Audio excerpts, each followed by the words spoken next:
Here we go, folks. 7 weeks in the making. We now have the case in the Derek Chauvin trial going to jury. This is over the death of George Floyd, and we got to talk about what Derek Chauvin is facing, what is likely to happen. I'll give you my prediction, you give me yours. I'll tell you how politicians are inflaming this and setting us up for disaster. Cities are boarding up, and the media is running wild once again. Stick with me, because not only is this, the Derek Chauvin case, going to be the biggest story of the week, it's very likely the biggest story of the month, and potentially in the top stories of 2021.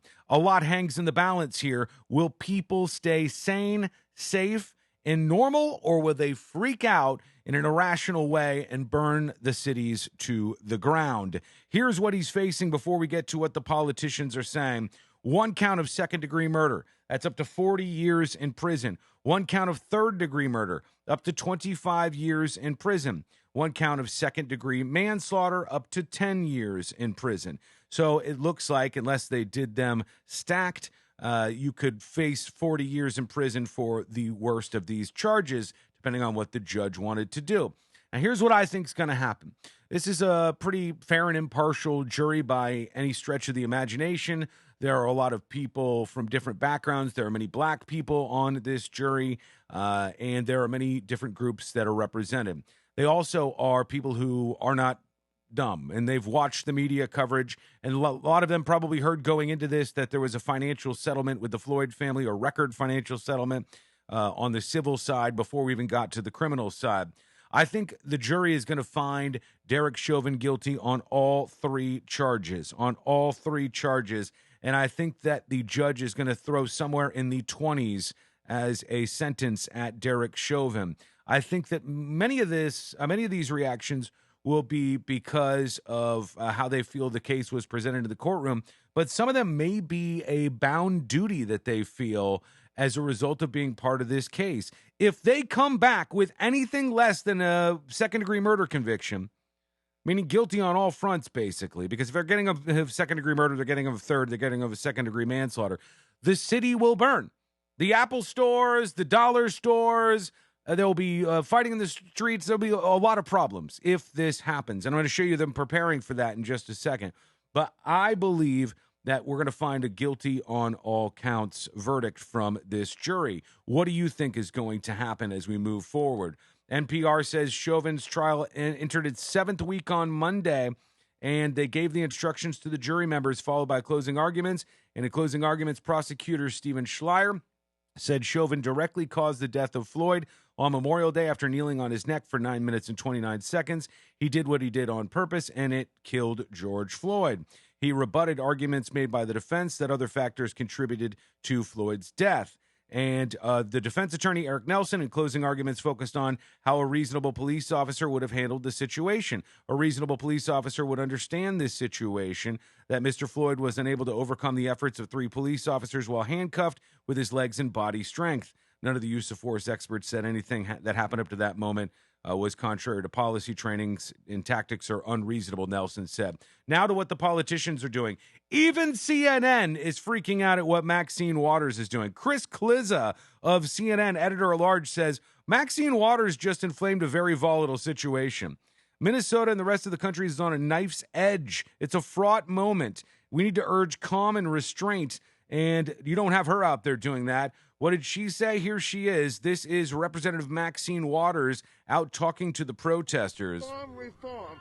And so, yes, I would like to see the bill in Congress pass on police reform, but I know that the right wing, the racists, are opposed to it, and I don't know what's going to happen to it. But I know this, we've got to stay in the street, and we've got to demand justice. We got to stay in the street, and we got to demand justice, she says. She continues this after being asked by one of these protesters about what they should do next. And despite all of the efforts, I feel like nothing changes.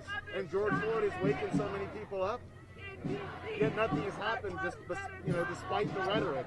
Like, what needs to happen that's different this year than all the years before? We're looking for a guilty verdict. A guilty verdict. We're looking for a guilty verdict, and we're looking to see if all of the talk that took place and has been taking place after they saw what happened to George Floyd, if nothing does not happen, then we know that we've got to not only stay in the street, but we've got to fight for justice.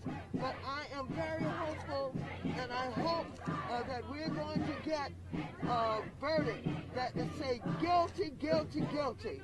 And if we don't, we cannot go away. What is she doing out here to begin with? She knows the streets are inflamed. She knows people are pissed off. It's strange that the protesters are like, hey, what should we do? What should our strategy be to a politician? And she keeps going here. I'm going to tell you what Nancy Pelosi has said in response to this in just a moment. Then what's happening in advance of this verdict. And not just manslaughter, right? I mean... Oh, no, not manslaughter. No. This is guilty for murder. I don't know whether it's in the first degree, but as far as I'm concerned, it's first degree murder. It's not even a possibility. Do not get what you just told. What should the people do? What should protesters on the street do? I didn't hear you. What happens? What should protesters do? Well, we got to stay on the street, and we've got to get more active. We've got to get more confrontational. We've got to make sure that they know that we mean business. We got to get more confrontational, she says. That's Maxine Waters. Pelosi asked by CNN about this, and Pelosi tells CNN that Waters should not apologize for saying protesters should get more confrontational if Chauvin is acquitted. No, she doesn't, she said when asked if Waters should apologize. Absolutely not, when she asked if her comments incited violence. Maxine talked about the confrontation in the manner of civil rights movement leaders. I myself think we should take our lead from the George Floyd family. They've handled this situation with great dignity and no ambiguity or lack of misinterpretation by the other side, Pelosi said. No, I do not think she should apologize, talking about Maxine Waters. Meanwhile, Minneapolis is a fortress, says the New York Post. All of these outlets show not just Minneapolis, but Philadelphia, Detroit, multiple other areas, New York City, Los Angeles, and other cities. And there'll be more in the coming days as the jury churns along and tries to come up with their verdict here. They're boarding up the windows. They're getting ready. Minneapolis looks like a military fortress ahead of the George Floyd murder trial verdict, they say, with fears heightened by a drive-by shooting targeting some of the thousands of National Guard members trying to protect the city. The Minnesota City had already dramatically increased security ahead of the trial of ex-cop Derek Chauvin, ramping it up even further following the fatal police shooting of Dante Wright in Brooklyn Center, just 10 miles from where this happened. Over on the Sun, the UK, looking at this, the world will be watching this verdict. This will be on parallel with the O.J. Simpson trial or the Rodney King situation in California and Los Angeles. This will be watched by the world, and the world is covering it like this. Minneapolis braces for violence over Derek Chauvin verdict as pig's head left at the former home of a witness who defended the cop. Wrong house. They didn't get the right one.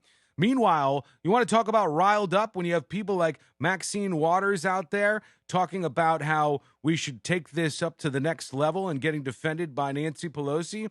We've got people out there throwing bleach and Molotov cocktails at cops. This guy had 5 more explosives when he was pulled over. An unhinged motorist, they say. Lionel Virgil, 44, told the FBI he wanted to hurt the police and spark a fire. His ex-wife said he had suffered from bipolar disorder and has been off his meds for nearly 2 years, so maybe that's playing in. Then you see articles like this from NBC News, and I mean, I'm just blown away. It physically hurts. Black men are in mourning for George Floyd and themselves. With countless killings of black people by police, especially after George Floyd, the Derek Chauvin trial is reopening fresh wounds. I know that this is upsetting to a lot of people. I mean, they even have situations like this. This was really messed up, I thought. CNN had these 2 friends sit down together, and one is a black man and one is a white woman. He tells a story about how police treated him when he got pulled over. There was a warrant for his arrest, but the warrant was in the wrong name. The cops were really nice, actually. And then she talked about how she just kind of got off with a warning, and he said, it upsets me, and you got this black friend and a white friend being forced to deal with this together. And there's a lot of weird things like that going on. Keep it attached to the data. Keep it attached to the facts. Police shootings in 2021. 265 people were shot and killed by police. Unarmed people shot and killed by police in 2021. 10 total. Of those, 5 were white, 3 were black, 2 were Hispanic. That's the breakdown of them. If we go back to a weapon and take away unarmed, you have this year 110 white people killed by the police, 53 black people, 34 Hispanic, and then a chunk of unknown or other in these categories.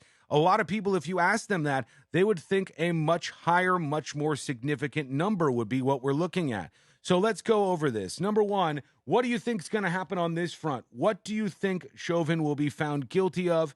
And do you think that he'll get off scot-free or be found like I do, guilty on all 3 of these charges? Second thing, how long do you think the jury is going to deliberate? I think Wednesday. I believe Wednesday or Thursday is when we'll get our verdict, but I'd like to see what your prediction is as well.